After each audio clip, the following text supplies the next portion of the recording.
Hello students, welcome to the class unit 6 optics, जिसमें हम chapter कर रहे हैं वेव ऑप्टिक्स। आज जो हम टॉपिक इसमें डिस्कस करेंगे वो है laws of reflection on the basis of हाइगेन वेव थ्योरी। क्योंकि हम हाइगेन्स वेव थ्योरी पढ़ रहे थे तो उसी के बेस पे हम रिफ्लेक्शन और रिफ्रैक्शन थ्योरी जो है वो पढ़ेंगे। सिंपल थ्योरी हमने रिफ्लेक्शन और रिफ्रैक्शन की रे ऑप्टिक्स में पढ़ रखी है। यहाँ पे हम वेव थ्योरी की हेल्प से लॉज ऑफ रिफ्लेक्शन और लॉज ऑफ रिफ्रैक्शन जो है वो प्रूव करेंगे। तो सबसे पहले लॉज ऑफ रिफ्लेक्शन में बेटा ये हमारे पास डायग्राम मान लीजिए, हमारे पास एक्स वाई जो है एक रिफ्लेक्टिंग सरफेस है, प्लेन रिफ्लेक्टिंग सरफेस है। यहाँ पे मान लीजिए टू रेज, रे नंबर 1 और रे नंबर 2, मान लीजिए ये रेज आके यहाँ पे पड़ती हैं प्लेन सरफेस पे। तो बेटा ये रेज क्या करेंगी, according to law of reflection, जितने एंगल पे ये रे यहाँ पे आके टकराएगी नॉर्मल के साथ, उतने ही एंगल पे ये वापस उसी प्लेन में मुड़ जाएगी। इसी तरह से ये रे भी इसी प्रकार, मान लीजिए ये एंगल आई है तो ये एंगल क्या हो जाएगा, आर हो जाएगा। ठीक है, तो ये रे भी इसी तरह से ये आई एंगल के साथ आई, ये आर एंगल के साथ मुड़ गई। इसी तरह से ये आई एंगल के साथ आई और ये आर एंगल के साथ इधर मुड़ गई। तो बेटा अब हमें पता है कि रेज की परपेंडिकुलर डायरेक्शन में ये क्या है, हमारे पास वेव फ्रंट है। तो अब हम ये मान लेते हैं कि A B is a plane wave front just incident on the surface. तो बेटा अगर ये एंगल आई है तो बाय सिमेट्री आप देखिए ये एंगल भी क्या होगा, आई होगा। यानी कि वेव फ्रंट एंगल आई बना रहा है इसके साथ, प्लेन सरफेस के साथ। ठीक है, क्यों ये एंगल आई होगा बेटा, क्योंकि ये 90 डिग्री है टोटल, इसी प्रकार ये भी टोटल 90 डिग्री है। अगर ये एंगल आई है तो ये 90 माइनस आई हो जाएगा। ठीक है, इसी तरह से ये भी 90 डिग्री है, अगर ये आई है तो ये 90 माइनस आई हो जाएगा।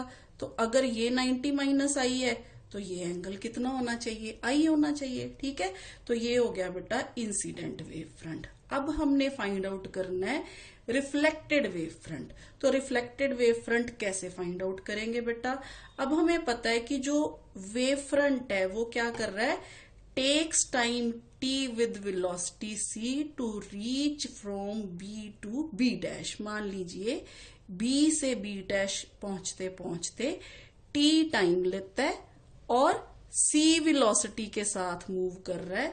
तो ये डिस्टेंस कितना हो गया फिर, b b dash is equal to c into T. ठीक है, distance is equal to velocity into time.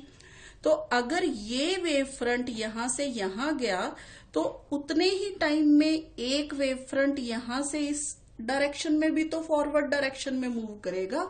तो हम क्या करेंगे, इतना ही रेडियस का सर्कल ड्रॉ करेंगे यहां से एक।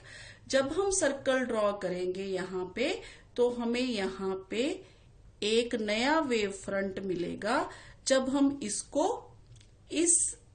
इसका जो टेंजेंट ड्रा कर देंगे बेटा, तो अगर हमने यहाँ इसका टेंजेंट ड्रा किया तो वो टेंजेंट कहाँ पे जाके मीट करेगा, वो टेंजेंट जाके यहाँ पे मीट करेगा।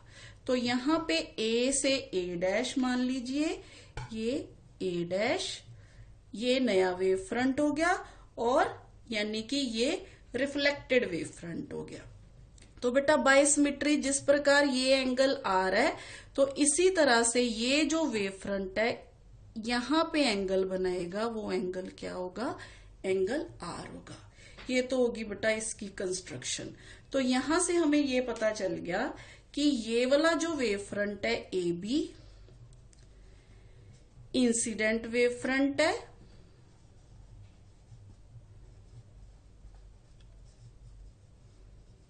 और ये जो वेव फ्रंट है ए डैश बी डैश, ये रिफ्लेक्टेड वेव फ्रंट है।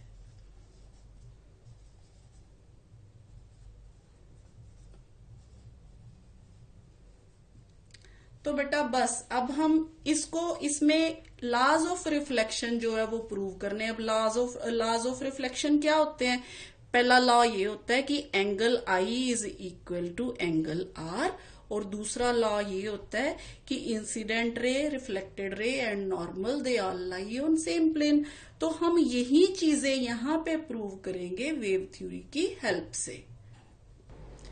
जी बेटा, पहला मेथड देखिए, हम बारी बारी से दो मेथड अप्लाई करेंगे ये प्रूव करने के लिए।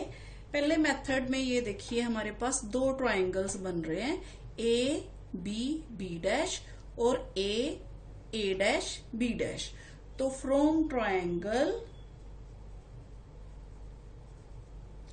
ए B B dash and A dash B dash, ये दोनों ट्राइंगल्स आप देखिए, ये दोनों ट्राइंगल्स सिमिलर ट्राइंगल्स है। किस तरह से देखिए, यहां पे हमने बी बी डैश और ए डैश, हमने बी बी डैश के जितना ही यहाँ पे डिस्टेंस लेके यहाँ पे आर्क लगाई थी, रेडियस ड्रॉ किया था, सर्कल ड्रॉ किया था।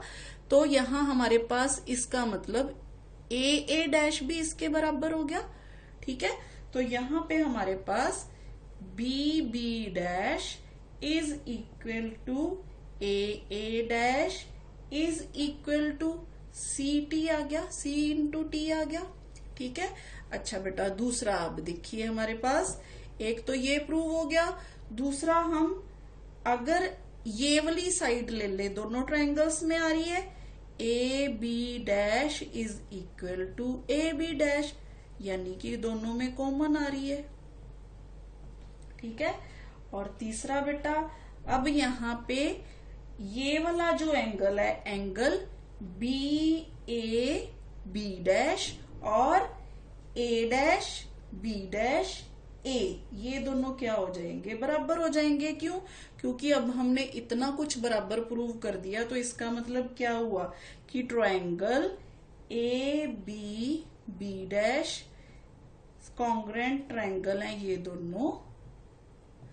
ठीक है, तो ये दोनों ट्रायंगल्स क्या हो गए, हमने सिमिलर प्रूव कर दिए। तो यहां से हमारे पास बेटा angle B A B dash is equal to angle A dash B dash A आ गया, यानी कि ये और ये दोनों बराबर होंगे। अगर ये दोनों बराबर हैं तो I is equal to R आ गया। अगर I is equal to R है तो ये क्या है, फर्स्ट लॉ ऑफ रिफ्लेक्शन है। ठीक है, this proves law of reflection. तो बेटा ये तो हो गया फर्स्ट लॉ ऑफ रिफ्लेक्शन। इसी तरह से अगर आप देखिए incident ray, reflected ray, normal और इंसिडेंट रे, रिफ्लेक्टेड रे, ये जो है वेव फ्रंट के नॉर्मल है, तो ये सारे के सारे क्या कर रहे हैं, सेम प्लेन में लाई कर रहे हैं। तो इसका मतलब दूसरा लॉ भी प्रूव हो गया। तो बेटा इसी तरह से ये सेकंड लॉ भी हमने प्रूव कर दिया कि incident ray, normal and reflected ray are respectively perpendicular to incident wave front A B and reflected wavefront A dash B dash, so they all lie in same plane। जी बेटा ये तो हो गया एक मेथड। अब हम एक और मेथड से इसको प्रूव करेंगे। देखिए बेटा यहाँ पे ये एंगल जो है ये 90 डिग्री है, इसी तरह से यहाँ पे ये एंगल भी है जो वो 90 डिग्री है। ठीक है, तो अगेन हम ये दोनों ट्रायंगल्स कंसिडर करके दूसरा मेथड अप्लाई करते हैं लॉज ऑफ रिफ्लेक्शन प्रूव करने के लिए। जी बेटा again from triangle A B B dash and A B dash A dash we have sine I is equal to B B dash over A B dash. ठीक है, यहाँ पे sine I जो है वो B B dash divided by A B dash हो गया, perpendicular divided by hypotenuse. इसी तरह से sine R is equal to A dash by A B dash हो गया। ठीक है, तो अब ये दो इक्वेशंस हमारे पास आ गई, एक ये वाली और एक ये वाली, इक्वेशन 1 इक्वेशन 2। अब हमने क्या करना है, सिंपली इन दोनों को डिवाइड कर देना है। Divide 1 and 2, we have sin I by sin R is equal to, जब आप इसको डिवाइड करेंगे ए बी डैश और ए बी डैश कैंसिल हो जाएगा, तो हमारे पास आ गया B B dash by A dash. तो आपको पता है हमने बी बी डैश और ए डैश की वैल्यू जो है वो यहाँ पे c इंटू टी के बराबर लिखी हुई है। तो यहाँ पे दोनों की वैल्यूज जो है वो हम पुट कर देते हैं, C T by C T, यानी कि यहां से हमारे पास आ गया sine I by sine R is equal to 1। अगर ये 1 है तो यहां से sine I is equal to sine R, अगर sine I is equal to sine R है तो I is equal to R आ गया। तो ये क्या आ गया हमारे पास, again first law of reflection. तो सेकंड लॉ सेम वही जो मैंने आपको पहले बताया। तो ये सेकंड मेथड हो गया बेटा प्रूव करने के लिए laws of reflection on the basis of Huygens wave theory. तो बेटा नेक्स्ट टॉपिक जो हम डिस्कस करने जा रहे हैं वो है laws of refraction on the basis of Huygens wave theory. यानी कि रिफ्लेक्शन प्रूव करने के बाद अब हम लॉज ऑफ रिफ्रैक्शन प्रूव करेंगे। रिफ्रैक्शन क्या होता है बेटा, रिफ्रैक्शन में हमारे पास जो फर्स्ट लॉ होता है वो होता है sine I by sine R is equal to a constant which is mu. तो यहाँ पे हम ये चीज प्रूव करेंगे यूजिंग हाइगेंस वेव थ्योरी। और दूसरा लॉ सेम होता है कि incident ray, reflected ray, normal, they all lies in the same plane. तो बेटा यहाँ पे हम यही चीजें प्रूव करेंगे। तो उसके लिए अब हम यहाँ पे दो मीडियम ले रहे हैं। फर्स्ट मीडियम ले रहे हैं हम यहाँ पे मीडियम 1 विच इज मान लीजिए रेयरर मीडियम है, और सेकंड मीडियम हम ले रहे हैं medium 2 which is denser medium. तो 2 मीडिया हम यहाँ पे ले रहे हैं, मीडियम 1 और मीडियम 2। तो यहाँ पे बेटा इंसिडेंट रेज, आदि डायग्राम सेम, इंसिडेंट रेज जो है इस सरफेस पे आके टकराती हैं, जो कि कौन सा सरफेस है, एक ऐसा प्लेन सरफेस है जो दो मीडिया को एक दूसरे से अलग कर रहा है। ठीक है, तो यहाँ पे हम ये लिखेंगे जी बेटा। अब हमने कंसिडर कर लिया ये ए बी वेव फ्रंट जो है यहाँ पे हमारे पास इंसिडेंट कर रहा है, कहाँ पे, रिफ्रैक्टिंग सरफेस पे जो मीडियम 1 और मीडियम 2 को अलग कर रहा है। अच्छा बेटा, अब अगर मीडियम की डेंसिटी अलग है इस मीडियम की इस मीडियम से, तो यहाँ पे वेलोसिटी ऑफ लाइट भी अलग अलग होगी।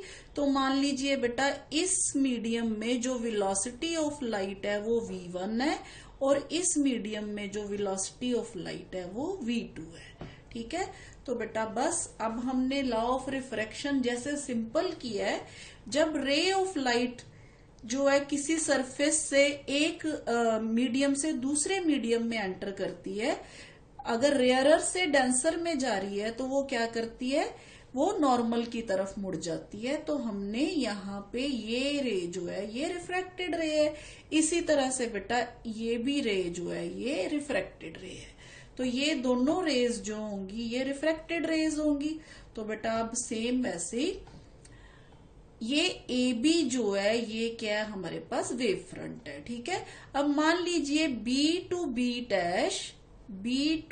डैश जो वेव फ्रंट है वो v1 वेलोसिटी से मूव कर रहा है, और टी टाइम के साथ, टी टाइम में वो b से b डैश पहुंच जाता है। ठीक है, v1 वेलोसिटी के साथ टी टाइम में b टू b डैश जो वेव फ्रंट है यहां पहुंचता है। तो इसका मतलब क्या हुआ कि b डैश जो है b डैश जो है वो किसके बराबर हो गया बेटा, v1 इंटू टी के बराबर। ठीक है, अब जिस तरह से ये वेव फ्रंट यहां पहुंचेगा तो ये वाला वेव फ्रंट भी तो आगे जाएगा। ठीक है, तो अब ये वेव फ्रंट किस वेलोसिटी से आगे जाएगा, v2 वेलोसिटी से जाएगा। टाइम कितना लेगा, उतना ही लेगा। तो ये डिस्टेंस कितना कवर करेगा, ये डिस्टेंस कवर करेगा बेटा ए से ए डैश तक जाते जाते हम क्या करेंगे, V2 इंटू टी जो है इस रेडियस का सर्कल ड्रॉ करेंगे। तो यहां पे जाके कहीं पे क्या बनेगा, नया वेव फ्रंट जो है यहां पे जाएगा। तो यहां से अगर हम टेंजेंट ड्रॉ कर दें तो ये जो होगा बेटा, ये होगा हमारे पास रिफ्रैक्टेड वेव फ्रंट, ये इंसिडेंट वेव फ्रंट है। तो यहाँ पे ये हमारे पास जो होगा ये क्या होगा, रिफ्रैक्टेड वेव फ्रंट होगा। ठीक है,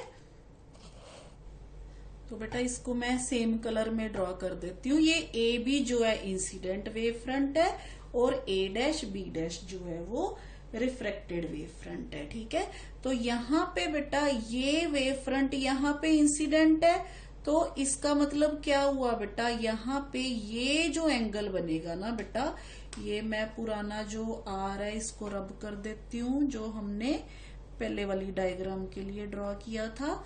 तो यहाँ पे बेटा हमारे पास ये जो एंगल है, ये वाला एंगल जो है ये है बेटा angle I, this is angle I, और ये जो एंगल है बेटा दिस इज एंगल आर। ठीक है, अगर ये एंगल आर है बेटा तो बाय सिमेट्री, जैसे मैंने आपको पिछले केस में समझाया था, ये एंगल भी आर हो जाएगा। ठीक है, तो इसी तरह से जैसे ये एंगल आई है तो ये एंगल आई हो गया, ये एंगल आर है तो ये भी एंगल क्या हो गया, आर हो गया। तो ये हो गया बेटा हमारे पास incident wave front, A B is incident wave front and A dash B dash is refracted wave front.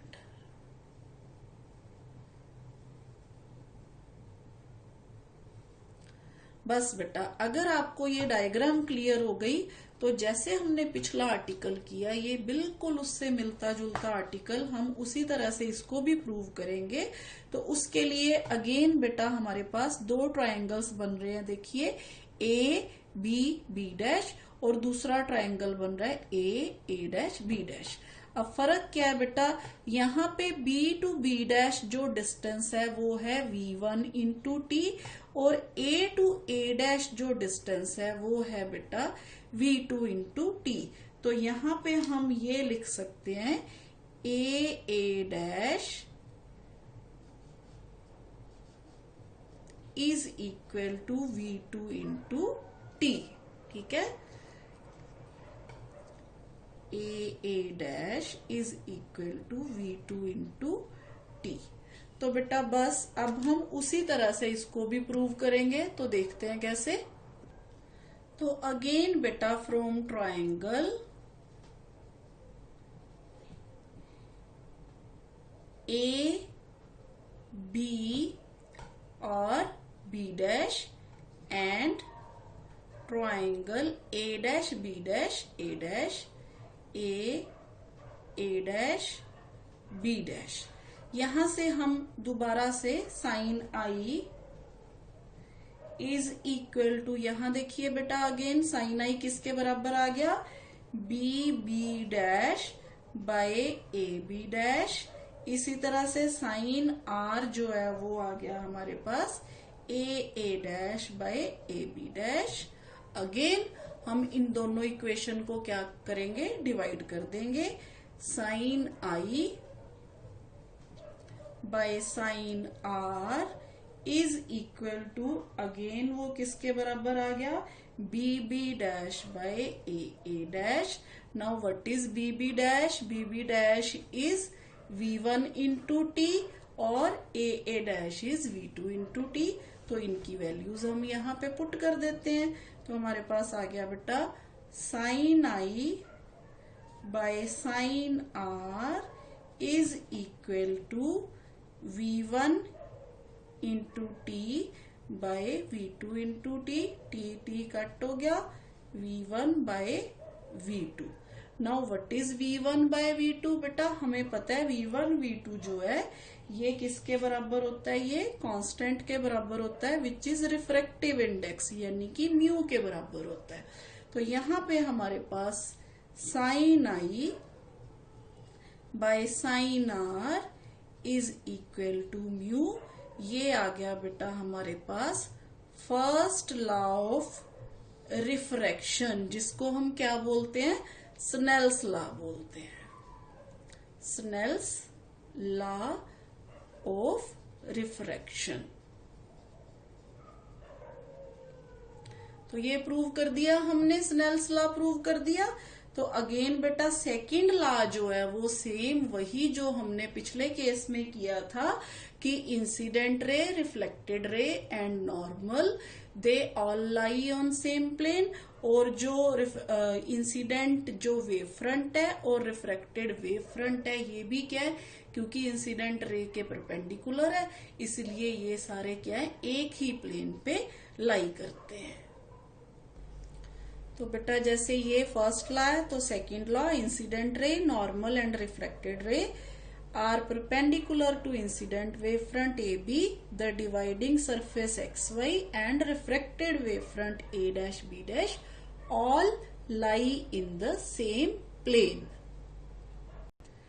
जी बेटा अब एक और पॉइंट, जब लाइट एक मीडियम से दूसरे मीडियम में जाती है तो हम देखेंगे उसका क्या इफेक्ट होता है on frequency, wavelength and speed of light. तो बेटा यहाँ पे हमारे पास रिलेशन है v1 v2 is equal to mu. तो इसको हम इस प्रकार भी लिख सकते हैं, μ2 by μ1 is equal to v1 by v2 is equal to λ1 by λ2। ये हमने रिफ्रैक्टिव इंडेक्स में पढ़ा कि रिफ्रैक्टिव इंडेक्स जो होता है वो डायरेक्टली प्रोपोर्शनल टू वेलोसिटी और वेवलेंथ। ठीक है, तो यहाँ पे हमारे पास wavelength in a medium is directly proportional to जो हो गया वो फेज स्पीड हो गया, यानी कि वेव स्पीड हो गया, और inversely proportional to refractive index हो गया, यानी कि ये इसके इनवर्सली प्रोपोर्शनल है। तो यहाँ पे एक चीज क्लियर है बेटा कि when light wave travels from one medium to another its frequency remains unchanged. Frequency जो होती है वो अनचेंज रहती है, फ्रीक्वेंसी अनचेंज्ड, बट क्या चेंज होता है, वेवलेंथ और वेलोसिटी जो है वो दोनों चेंज हो जाती है। ठीक है, वेवलेंथ एंड वेलोसिटी जो है वो चेंज हो जाते हैं depending on refractive index of the refracting medium. ये क्वेश्चन आपसे पूछा जा सकता है बेटा, इंपॉर्टेंट क्वेश्चन है। ठीक है, तो ये तो था बेटा laws of reflection and laws of refraction on the basis of Huygens wave theory. तो आज के लिए इतना ही बेटा, थैंक यू।